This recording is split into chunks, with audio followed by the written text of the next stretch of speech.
আজকালকার যুবক ভাইয়ারা দিনের পথ বাদ দিয়ে মেয়েদের পথে হাঁটছে বেশি। আবার অনেক সময় আমি দেখতে পাচ্ছি মেয়েরাও খুব সুবিধার না আজকাল। অবশ্য আমি মেয়েদেরকে অনেক সম্মান করি, due respect, with due respect বলছে আমার প্রিয় বোনেরা। আপনি মাথায় রাখবেন, শুধুমাত্র বোরকা পড়লে কিন্তু আল্লাহর দিনদার বান্দি হওয়া যায় না যুবক ভাই। বোরকা পড়লে দিনদার যদি হতো তাহলে ভালোবাসার দিবসে বোরকা পরে উল্টাপাল্টা করলো কারা? এরা কারা? কই থেকে আসছে? বোরকা পড়লে আসল দিনদার হওয়া যায় না। দিনদার হবে সেই মেয়ে যার চরিত্র পবিত্র হবে যুবক ভাইরা, যার সতীত্ব পবিত্র হবে যুবক ভাইরা। এই জন্য বোরকা পড়লেই দিনদার হওয়া যায় না। এই জন্য তোমাদের জন্য আমার message, this is very important message for all the people, for all the youngsters, for all the young people যারাই তোমরা আছো। একটা কথা মাথায় রাখবা, তুমি যদি আজকে নিজেকে সফল করতে না পারো, এমন একটা দিন আসবে যখন তোমার আশেপাশে ভালোবাসার মানুষগুলোকে তুমি হারিকেন দেওয়ার খুঁজে পাবা না। আর যদি তুমি সফলতা অর্জন করতে পারো, যারা তোমাকে একটা সময় নেগলেক্ট করেছে, অবহেলা করেছে, তোমাকে জিরো মনে করেছে, এজন্য আমার কথা একটা, আমি আবেগের কথা বলতে আসি নাই, আমি বিবেককে জাগ্রত করবার জন্য এসেছি যুবক ভাইরা। আবেগ দিয়ে কাজ করবা তো আজীবন খালি ছ্যাক খাইবা, লাঠি গুঁতা খাবা। সোজা কথা, একদম সোজা কথা। বিবেক দিয়ে কাজ করবা, 19, 20, 21, 22, 23 যে কোনো বয়সে তুমি সফল হবা। তুমি যদি আজকে সফল হতে পারো, তোমার ভবিষ্যৎ হবে সুন্দর, তোমার পরিবার হবে সুন্দর, তোমার বউ হবে সুন্দর। এজন্য প্রত্যেকটা যুবক আজ থেকে দুনিয়ার সমস্ত কাজ বাদ দিয়ে নিজেকে সফলতার জন্য ট্রাই করবা তো ইনশাআল্লাহ। 2 নাম্বার, বামের একটু বিশৃঙ্খলা হচ্ছে। Sit down, sit down please, take your own seat, have a seat. কেমনে বললে বুঝবা তোমরা? বসো ভাই। আর কেউ ডান বাম হয় না, বসে বড়। আমি যুবকদেরকে একটা মেসেজ দিতে চাই, এই মেসেজ দেওয়ার সময় চুপচাপ শুনবেন। সবাই একটা তাকবীর দেন, লিল্লাহি তাকবীর। এখানে আমরা যারা যুবক ভাইরা আছি, অনেকের বাড়িতে বউ নাই, এটা আমি জানি। আমি ছোট্ট একটা মেসেজ দিব, মাথায় সারা জীবন রাখবা। কথা কি বোঝা? আমার বুঝতে কোনো সমস্যা হচ্ছে আপনাদের যুবক ভাইরা? ওদিকে আমি সাউন্ড শুনি না, কোনো বুঝতে সমস্যা হচ্ছে যুবক ভাইদের? বিয়ের জন্য পারফেক্ট বয়স হচ্ছে তখন যখন জীবনের সঠিক মানুষ তুমি পাবা।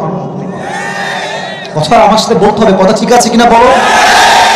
বিয়ের জন্য পারফেক্ট বয়স যে 20 তা নয়, বিয়ের জন্য পারফেক্ট বয়স যে 21 তা নয়, বিয়ের জন্য পারফেক্ট বয়স যে 22, ইটস নট লাইক দ্যাট। যতক্ষণ পর্যন্ত সঠিক মানুষ না পাবো, ভুলভাল মেয়েকে বিয়ে করলে নিজেও ধ্বংস হবা, পরিবারটাও ধ্বংস হয়ে যাবে যুবক ভাই। বিয়ের জন্য পারফেক্ট এজ হচ্ছে নিজের মনের মতো একজন মানুষ খুঁজে পাওয়া। আর নিজের মনের মতো মানুষ তখনই পাওয়া যায় যখন মেয়েটা সৎ চরিত্রবান মেয়ে হয়। তবে বড্ড কষ্টের সাথে বলছে আমার মুরব্বী আব্বা জানেরা, রাগ করবেন না, আপনাদের ওয়াজটা সামনে আসছে, আমি কাউকে মাহরুম করব না আজকে। যুবক ভাইরা মাথায় রাখবেন, মেয়েদেরকে বাহ্যিক রূপ দেখে বিয়ে করলে আপনি খুব ঠকে যাবেন, খুব ঠকে যাবেন। এই বিউটি পার্লার আছে না, নাম শোনেন নাই নাকি আপনারা সবাই? এমন ভাবে আটা ময়দা মেখে আসবে, ইয়ার ये तो अभी का अभी जन्नत का हूर जन्नत से भाग के मेरे सामने आई है। না না, এটা জান্নাতের হুর নয়, সব আটা সুন্দরী ভাইরা আমার। হাত হলো কাইলার কাইলা, আর এই মুখের অবস্থা এটা কি বলেন তো আপনারা ভাইরা?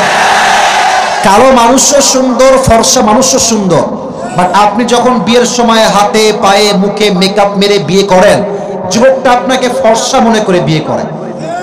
আর বাসর রাতের পর যখন আপনি মুখটা ধুয়ে ফেলেন, এই যুবক বলে ইয়ার ইয়ে কौन है, कहां से आया है ये। এজন্য আমাদের যুবকদের জন্য মেসেজ একটা, বিয়ের জন্য পারফেক্ট বয়স তখন মনের মতো মানুষ পাবা। এখন তোমার বয়স যদি 20 বছর হয়, বিয়ে করে নিও, যদি 21 হয় করে নিও, বাট মানুষটা সঠিক হওয়া লাগবে। আল্লাহ বোঝার তৌফিক দান করুন, সকলে পড়া আমিন।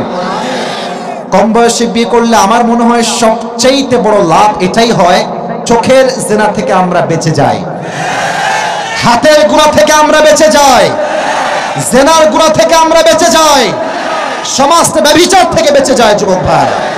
এখন বলবেন হুজুর বউ তো আমি পাচ্ছি না, আমি কি করব? দোয়া করেন। আত-তাকদীর লা ইয়ারুদ ওয়ালাকিন বিদুআ, ভাগ্যটার পরিবর্তন ঘটে না, বাট দোয়া এমন একটা জিনিস যে দোয়া বেশি বেশি করে আল্লাহ তার ভাগ্যটাও পরিবর্তন করে দেয়। সুবহানাল্লাহ পড়বেন না তো সবাই? তা আমি সবার জন্য দোয়া করি, আল্লাহ সবাইকে দিনদার নেককার বউ পাওয়ার তৌফিক দান করুন, সকলে পড়া আমিন। আর আমি আমার যেই বোনেরা আছেন আমার রাইট সাইডে, এই ডান দিকে, যারা আমার মাইকের সাউন্ড শুনতে পাচ্ছেন, আমি যাদের স্বামী আছে, বিশেষ করে যাদের স্বামী আছে, আমি আপনাদেরকে একটা কথাই বলতে চাই, অনেকের স্বামী দেশে থাকে, অনেকের স্বামী বিদেশে থাকে, কিন্তু আমাদের দেশে পরকীয়া একটা বিশাল বড় রোগে পরিণত হয়ে গিয়েছে যুবক ভাইরা। যেই মেয়েগুলো, এদিকে মেয়েরা আমার কথাগুলো কান দিয়ে শুনবেন, একটু নেগলেক্ট করবেন না, আমার কথা অবহেলা করবেন না। যেই মেয়ে পরকীয়া করে একজন স্বামীকে ঠকাচ্ছে, তার মাথায় রাখা উচিত ये दिन ही दिन नहीं है, सामने और भी दिन बाकी है। আপনি আজকে মানুষকে ঠকাবেন, এমন একটা দিন আসবে আল্লাহ আপনার সমস্ত সম্মান মাটির নিচে মিশিয়ে ধূলিসাৎ করে দিবে। যুবক ভাই, স্বামীর সাথে গাদ্দারি করবেন না। আর আমি আজকেও নিউজ পড়লাম, আপনারা কি আমার কথায় কোনো আঘাত পাচ্ছেন যুবক ভাই? বলেন বলেন, পাচ্ছেন আপনারা? আজকে দেখলাম নিউজ, দেখেন পরকীয়া কত ব্যাপক হয়ে গেছে আমার মুরব্বী আব্বা জানেনা। একজন মেয়ের আজকে বাচ্চা হয়েছে, মেয়েটা জানেই না যে বাচ্চা তার স্বামীর না অন্য কারো। না, আগে বলেন নাউজুবিল্লাহ, বলেন বলেন নাউজুবিল্লাহ। কোথায় গেছে সমাজ? আমি হাসবেন না, একদম একদম আমি হাসির মুডে নাই, সিরিয়াস মুডে আমি কথা বলছি। যেই মেয়েটার সন্তানের পরিচয় সে জানে না, এই বিয়ে কি জায়েজ হয়? বিয়ে জায়েজ হয় কখন? এদিকে তাকাও। তালাক হবে 3টা পিরিয়ড, 3টা হায়েস পার হওয়া লাগবে। 4 মাস পর্যন্ত ওয়েট করতে হবে যে আগের স্বামীর কোনো সন্তান আমার পেটে আছে কিনা। এখনকার তো আমি যা দেখতে পাচ্ছি, হিরোরা নায়িকাকে কি বলবো আর, বলেন বললে তো লজ্জা লাগে, করে ফিল্ম, বাজে একটা পেশা যার মাঝে নগ্নতার সয়লাভ, বিয়ে ছাড়াই বাচ্চা হয়ে যায় যুবক ভাইরা আজকে আমাদের বাংলাদেশে। তো দেখলাম যে আমি ওই স্বামীর ঘরে গিয়েছে, ওখানে সংসার করছে, আবার ওর সঙ্গে রাগারাগি হয়েছে, এখানে এসে আবার সংসার শুরু করছে। এর মানে বোঝা গেল আজকালকার মেয়েরা চরিত্রের সম্মান বুঝে ওঠে নাই, সতীত্বের সম্মান বুঝে ওঠে নাই। এজন্য আজকাল 8-9 বছরের মেয়েরা টিকটক করে বেড়ায়, আছে না? ছি ছি ছি, আল্লাহ সেই মেয়েগুলোকে হেদায়েত দান করুন, সকলে পড়া আমিন। আল্লাহ প্রত্যেকটা মেয়েকে পরকীয়া মুক্ত জীবন দান করুন, সকলে পড়া আমিন। আর কোনো ডান বাম কথা নয়, এখন আমরা কোরআন থেকে আয়াত ভিত্তিক তাফসীর শুরু করতে চাই। তাহলে গলা সবার ঠিকঠাক আছে? শুনি নাই রে বাবা, ঠিকঠাক আছে? মাশাআল্লাহ। মুরব্বী আব্বা জান, যুবক ভাইরা তাকবীর দিবেন, তাকবীর শেষ হবে, তাফসীর শুরু হবে। গলা একটা কাশি দেন, মাশাআল্লাহ। এবার দেন তাকবীর, লিল্লাহি তাকবীর, লিল্লাহি তাকবীর। এটা আমার হাতে কি সাতক্ষীরা কালীগঞ্জের ভাইরা? টাকা কি আছে নাকি? আল্লাহ মাফ করুন। হ্যাঁ, আচ্ছা আচ্ছা আচ্ছা। এটা হচ্ছে আমার মানি ব্যাগ। সাতক্ষীরার মুরব্বী যুবক সবার জন্য একটা অ্যানাউন্সমেন্ট দিচ্ছি তাফসীর শুরু করার আগে। আমার তাফসীর যে মনোযোগ দিয়ে শুনতে পারবে এবং শেষে গিয়ে বলতে পারবে যে আসিফ হুজুর এই কথা বলেছে, আমার প্রশ্ন অনুযায়ী তাকে আমি আজকে পুরস্কৃত করব। রাজি আছেন? আর আমার বিশ্বাস সাতক্ষীরার প্রত্যেকটা যুবকরা হচ্ছে ব্রিলিয়ান্ট ছেলে পেলেরা, ঠিক কিনা বলে? ওয়াজটা খালি কানের মজা নেওয়ার জন্য শুইনো না, দিল থেকে শুইনো। সামনে আসছে রমজান মাস, জীবনটা এখনই পরিবর্তন করতে হবে। রাজি আছেন তো ইনশাআল্লাহ? Today ইনশাআল্লাহ we will talk about the salah. আজকে আমাদের আলোচনার সেন্ট্রাল থিম বা সাবজেক্ট ম্যাটার হচ্ছে নামাজ। সুবহানাল্লাহ পড়বেন না আপনারা সবাই? বলেন আমার সাথে, আমাদের মূল আলোচনার বিষয়বস্তুর নাম কি? এতগুলো মানুষের সামনে তো কম হইলে চলে। ওকে, আবার বলছি, আমাদের আলোচনার মূল বিষয় কি? আরো যে বলেন, নাম কি? নামাজ হচ্ছে ফার্সি শব্দ, সালাত হচ্ছে আরবি শব্দ। সালাত মানে হচ্ছে টমেটো এবং শসার সালাদ। সালাত মানে কি ওই সালাত নাকি যুবক ভাইরা? সালাত মানে হচ্ছে নামাজ। সালাত হচ্ছে আরবি শব্দ। সালাহ means literally connection, link or communicate with Allah subhanahu wa ta'ala. সালাত অর্থ হচ্ছে সম্পর্ক, ঘনিষ্ঠতা। নামাজ যে পড়ে সে একজনের ঘনিষ্ঠ হয়ে যায়। আওয়াজ দিয়ে বলেন তো সেই রবকে? আল্লাহ আমার রব। বলেন না, আল্লাহ আমার রব। দমে দমে তনু মনে তারি অনুভব। সুবহানাল্লাহ পড়বেন না? নামাজ পড়ে সে আল্লাহর সাথে ঘনিষ্ঠ হয়ে যায়, ভেরি ক্লোজ হয়ে যায়, যেমনটা আল্লাহ তাআলা নিজেই বলছেন, ফাসজুদ ওয়াক্তারিব, prostrate and be closer to me, সিজদায় লুটিয়ে যাও, তুমি বান্দা, আমি আল্লাহর সবচেয়ে নিকটতম বান্দা হয়ে যাবা। সুবহানাল্লাহ পড়ুন আপনারা সবাই। এবার আসুন, সালাতের আরেকটা অর্থ হচ্ছে টার্ন ফেস, মুখ ঘোরানো। আমরা কোন দিকে মুখ ঘুরিয়ে নামাজ পড়ি বলেন তো সবাই? মাশাআল্লাহ, মুখ ঘোরানো, যেমনটা আল্লাহ তাআলা নিজেই বলেছেন। 16 নম্বর পারা, ইন্নী ওয়াজ্জাহতু ওয়াজহিয়া লিল্লাযী ফাতারাস সামাওয়াতি ওয়াল আরদা হানিফা ওয়া মা আনা মিনাল মুশরিকিন। আল্লাহ তাআলা বলছেন, যেটা ইব্রাহিম আলাইহিস সালাতু ওয়াস সালামের দোয়া, ইন্নী ওয়াজ্জাহতু ওয়াজহিয়া লিল্লাযী ফাতারাস সামাওয়াতি ওয়াল আরদা Hanifa, I have turned my face to the one who has created the heavens and earth. আমি সেই সত্তার দিকে আমার মুখ ফিরিয়েছি যিনি জমিন এবং আসমানের মালিক। আওয়াজ দিয়ে বলেন তো সেই মালিকের নাম কি? তাহলে নামাজ অর্থ হচ্ছে মুখ ফেরানো। এখন আসেন, এই যে কথা ছাড়া এবার আসুন আমি একটা প্রশ্ন করি, বলেন তো যুবক ভাইরা, মুরব্বী আব্বাজানরা, 5 ওয়াক্ত নামাজ এটা কি নফল, সুন্নাত না ফরজ? মাশাআল্লাহ মাশাআল্লাহ, গুড সাউন্ড। আবার বলছি, 5 ওয়াক্ত নামাজ, ইজ ইট সুন্নাহ অর ফরজ? ইজ ইট সুন্নাহ অর ফরজ? ফরজ, মাশাআল্লাহ। আমরা আজকে যেই নামাজটা পড়ে মাহফিলে বসেছি, পুরো দিনের শেষ নামাজ, এই নামাজটার নাম ছিল কি? আচ্ছা, এই রাত শেষ হবে, ভোর রাতে আমরা আরেক ওয়াক্তের নামাজ পড়বো, এটার নাম কি? ফজরের পরে আসে কি? বলেন না সবাই, ফজরের পরে আসে কি? জোহরের পরে, আসরের পরে, মাগরিবের পরে, এশা। এবার আসেন, তাফসীরের পাঠগুলো ভালো করে বুঝবেন। নামাজটা আল্লাহ সুবহানাহু ওয়া তাআলা ফরজ কেন করলেন? চাইলে তিনি নফল করতে পারতেন, চাইলে তিনি 5 ওয়াক্ত নামাজকে সুন্নাত করতে পারতেন, কেন করেন নাই?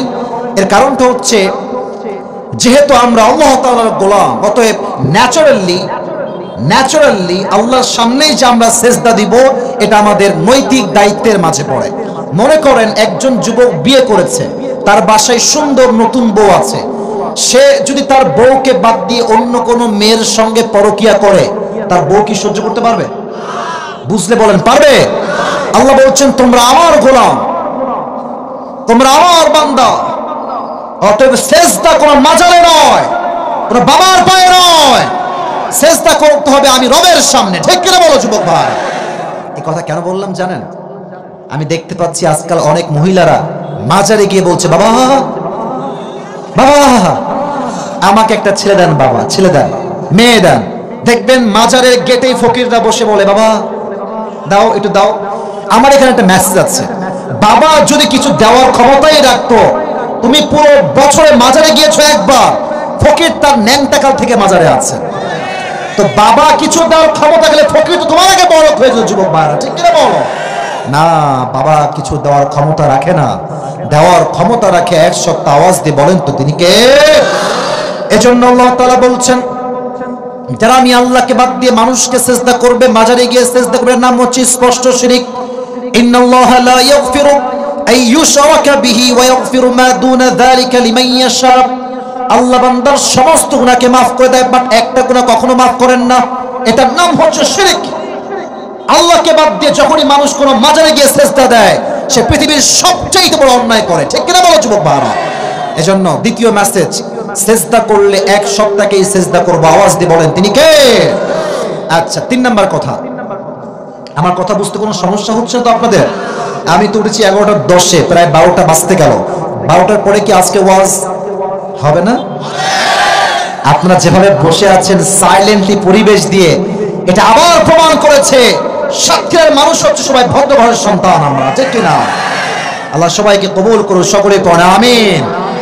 3 নাম্বার বিষয়, ইন্নাস সালাতা তানহা আনিল ফাহশাই ওয়াল মুনকার। নামাজ যে অন্যায় থেকে আমাদেরকে বাঁচায়, এটা আমরা সবাই বিশ্বাস করি কি করি না? কিন্তু এখানে একটা প্রশ্ন আছে। প্রশ্ন হচ্ছে, হুজুর আমাদের মসজিদে এমন একজন মানুষ নামাজ পড়তে আসে যে মসজিদের সভাপতি, কিন্তু সুদ খায়, ঘুষ খায় না। কথার সাথে মানুষ তো আসতে বলছে, দেখছি কথা তো জোরে বলতে হবে, ঠিক আছে কিনা? কি সুদখোর সভাপতি নাই মসজিদে আমাদের? হুজুর আপনি বললেন যে আল্লাহ তাআলার আয়াত হচ্ছে নামাজ অন্যায় থেকে বাঁচায়, তাহলে সভাপতি সাহেব নামাজ পড়ে কেন সুদ খায়, কেন ঘুষ খায়, ঠিক কিনা বলো? এবার বলেন আল্লাহর কথায় কি কোনো ভুল হতে পারে? কোনো সন্দেহ থাকতে পারে? Definitely we are doing something wrong. আমরাই কোনো এক জায়গায় ভুল করছি। ভুলগুলো কি? আপনারা সবাই আল্লামা দেলোয়ার হোসেন সাইদি হুজুরের নাম শুনছেন না? আমি আজকে এই বিশাল ময়দান তার জন্য দোয়া করি, আল্লাহ তাকে জান্নাতুল ফেরদাউসের উঁচু মাকাম নসিব করুন। সকলে পড়া আমিন। নামাজ অন্যায় থেকে আমাদেরকে বাঁচায় না। নাম্বার 1 কারণ হচ্ছে নামাজটা আমরা নামাজের মতো পড়ি না। এটা বুঝাই দেই কেমনে? আল্লাহু আকবার দিয়ে কোনো মতে কি যে পড়লো হ্যাঁও জানে না, হ্যাঁ বাপও জানে না, কোনো মতে পড়ে কি যে পড়ে আল্লাহু আকবার দিয়ে 4 রাকাত নামাজ 2 মিনিটে শেষ। বলেন কথা ঠিক আছে কিনা বলেন যুবক ভাই? নামাজটা আমরা নামাজের মতো পড়ি না। 2, and we don't know about the meaning what we are reciting in salah. নামাজে আমরা কি তেলাওয়াত করছি আমরা জানি না। এখানে হাজার হাজার যুবক আছে, যদি আমি হাত তুলতে বলি যে কোন যুবকটা সূরা ফাতিহার অর্থ শুরু থেকে নিয়ে শেষ পর্যন্ত বলতে পারবে, 90% যুবকই হার মানবে, ঠিক কিনা বলো? আবার আমরা দিচ্ছি আল্লাহু আকবার, রুকুতে গেলাম, রুকুতে গিয়ে আমরা কি বলি? সুবহান রাব্বিয়াল। এই আপনারা এত আস্তে কথা বলেন কেন? রুকুতে গিয়ে আমরা সবাই পড়ি সুবহান রাব্বিয়াল। এবার যখন আমরা রুকুতে উঠলাম আমরা কি বলে উঠি? সামি আল্লাহু লিমান হামিদা। সামি আল্লাহু লিমান হামিদা কয়জন আছে বলতে পারবে? হ্যাঁ কয়জন আছে? আমি জানি আছে কয়েকজন। আমি কাউকে ইনসাল্ট করছি না। হ্যাঁ আমার উদ্দেশ্য হচ্ছে আপনি আল্লাহু আকবার অর্থ জানবেন, সামি আল্লাহু লিমান হামিদার অর্থ জানবেন, আপনি যে সুবহানা রাব্বিয়াল আযীম পড়ছেন তার অর্থ আপনাকে জানতে হবে, ঠিক কিনা বলো যুবক ভাইরা? অর্থ বুঝলে নামাজের স্বাদ বুঝবেন। আমি আল্লাহর রহমতে আল্লাহ তাআলা আমাকে গত বছর ওমরা করার সুযোগ দিয়েছেন, এই 1 বছর হয়েছে। তো ওমরা যখন আমি গেলাম দেখলাম যে এত সুন্দর তেলাওয়াত, মুসল্লিও কাঁদে, ইমামও কাঁদে। এর কারণ কি জানেন? যে মুসল্লিরা কাঁদছে তারাও আরবি ভাষা বোঝে, আর যে ইমাম পড়ছে সেও আরবি ভাষা জানে, ঠিক কিনা বলো যুবক ভাইরা? অর্থ বুঝলে স্বাদই থাকে আলাদা। এজন্য আমরা অর্থ বুঝে বুঝে পড়বো। রাজি আছেন তো ইনশাআল্লাহ? বলেন বলেন ইনশাআল্লাহ, বলেন ইনশাআল্লাহ। আল্লাহ আমাদের সবাইকে নামাজটা ধীরে সুস্থে পাশাপাশি অর্থ বুঝে পড়ার তৌফিক দান করুন। সকলে পড়া আমিন। 3 নাম্বার কারণ, নামাজে আমাদের মনোযোগ থাকে না, এই জন্য নামাজ দিয়ে কোনো ফায়দা হয় না। নামাজ পড়ছে যুবক, ভাবতেছে আমার গার্লফ্রেন্ড মনে আমাকে একটা মেসেজ দিল আমার মেসেঞ্জার। নামাজের মাঝে মনোযোগ নেই। একটা হাদিস শোনেন, লম্বা ঘটনা, ছোট্ট পরিসরে বলছি। একবার নবী করিম সাল্লাল্লাহু আলাইহি ওয়াসাল্লাম সাহাবা একরামদেরকে নিয়ে যুদ্ধ থেকে ফিরে আসছিলেন। অনেক দিনের যুদ্ধ ছিল সেই যুদ্ধ। নবী যখন বাসায় ফিরে আসবেন, গভীর অন্ধকার রাত হয়ে গেল। নবীজি বলেন আমি একটু ঘুমাবো, এখানে আমি 2 জন সাহাবীকে পাহারায় রাখতে চাই। কয়জন সাহাবী? তোমরা 2 জন পাহারায় থাকো। বামের সাহাবী দাঁড়িয়ে আল্লাহু আকবার দিয়ে জঙ্গলের মাঝে নামাজ আদায় শুরু করলেন। যখন তিনি নামাজ পড়ছেন, কেরাত পড়ছেন, অনেক লম্বা কেরাত, দূর থেকে দুশমনরা দেখছে লম্বা একটা গাছ দাঁড়িয়ে আছে। এটা কি গাছ নাকি মানুষ তারা টের পাচ্ছে না। তারা দূর থেকে একটা লম্বা তীর নিয়ে একদম নিশান করে এই গাছের দিকে মেরেছে, অর্থাৎ মানুষের দিকে। যখন তীরটা এসে লেগেছে, এতটা নামাজে মনোযোগ ছিল, তীরের আঘাতটা সে অনুভব করতে পারে না।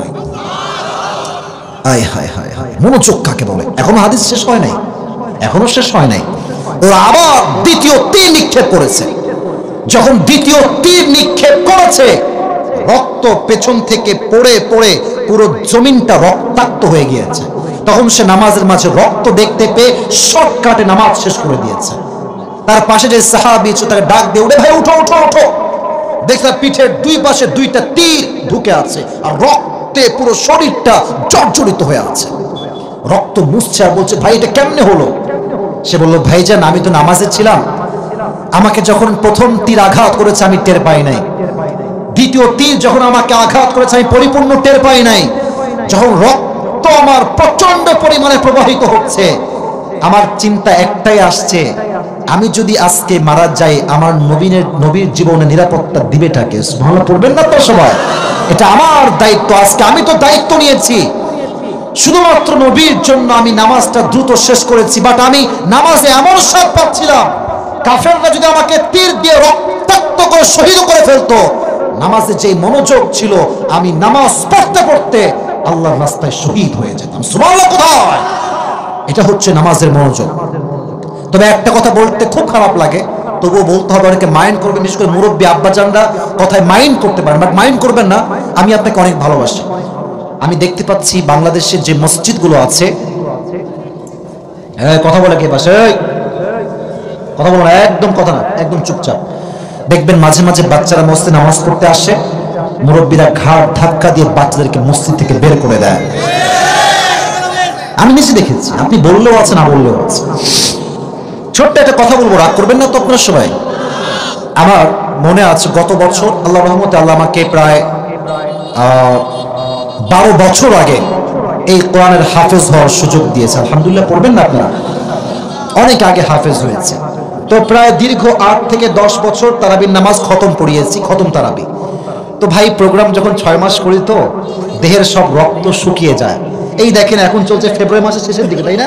শুরু হয়েছে সেই সেপ্টেম্বর থেকে, এদিকে তাকান, সেপ্টেম্বর, অক্টোবর, নভেম্বর, ডিসেম্বর, জানুয়ারি, ফেব্রুয়ারি, মোটামুটি 6 মাস হয়ে গেছে না? মোটামুটি 6 মাস। তো ছোট্ট ঘটনা হাদিসের সঙ্গে রিলেটেড, হাদিসের বাইরে নয়। তো আমি যখন তারাবির নামাজ পড়তে ঢুকেছি মসজিদে, আমি নিজেও কিন্তু একজন হাফেজ। তো আমি গেছি, আমার মাথায় টুপি নাই, রাগ করবেন না, টুপি নাই এর অনেক কোনো কারণ আছে, বলবো না এইসব, এখন সময় নেই। আমি যখন নামাজে দাঁড়াইছি, 4 রাকাত ফরজ শেষ, 2 রাকাত সুন্নত শেষ,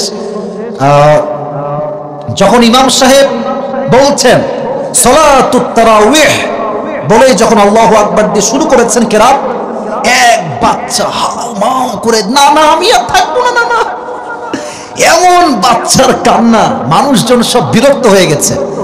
আমি তো নামাজের মাঝে ভাবছি যে এর কপালে যে আছে কি জানে, একমাত্র আল্লাহই জানে ভালো। না আমি ভাবছি যেটা তাই হয়েছে। যখনই আমি সালাম ফিরাইছি, আসসালামু আলাইকুম ওয়া রাহমাতুল্লাহ, আসসালামু আলাইকুম, এটা ফিরানোর আগে এক মুরব্বী, এই তোর বাপ কোথায় রে, এই তোর বাড়ি কোথায় রে, তোর মায়ের নাম কি রে? ওই বাচ্চা ধমক খেয়ে থরথর করে কাঁপছে, আর নানাকে বলছে, নানা তুমি আমাকে না নিয়ে গেলে আমার পেশাব করে দিব না, আমাকে নিয়ে চলো। আয় হায় ভাই, আমি হাসির ছলে বলছি, বাট আপনাকে অধিকার কে দিয়েছে বাচ্চাকে মসজিদ থেকে তাড়িয়ে দেওয়ার? এটা তো আপনার বাপের ঘর নয়, এটা আপনার দাদার বাড়ি নয়, এটা আপনার মামুর বাড়ি নয়, এটা আল্লাহর ঘর। যুবক ভাইরা, ঠিক কিনা বলো? মেহেরবানি করে বাচ্চারা আসলে চকলেট দিবেন, ভালোবাসা দিবেন, দোয়া দিবেন। আজকে যেই বাচ্চা 5 বছর বয়সে 5 ওয়াক্ত নামাজি হবে, আগামীতে সে অমরের মতো গোটা বিশ্বকে শাসন করবে, ঠিক কিনা বলো?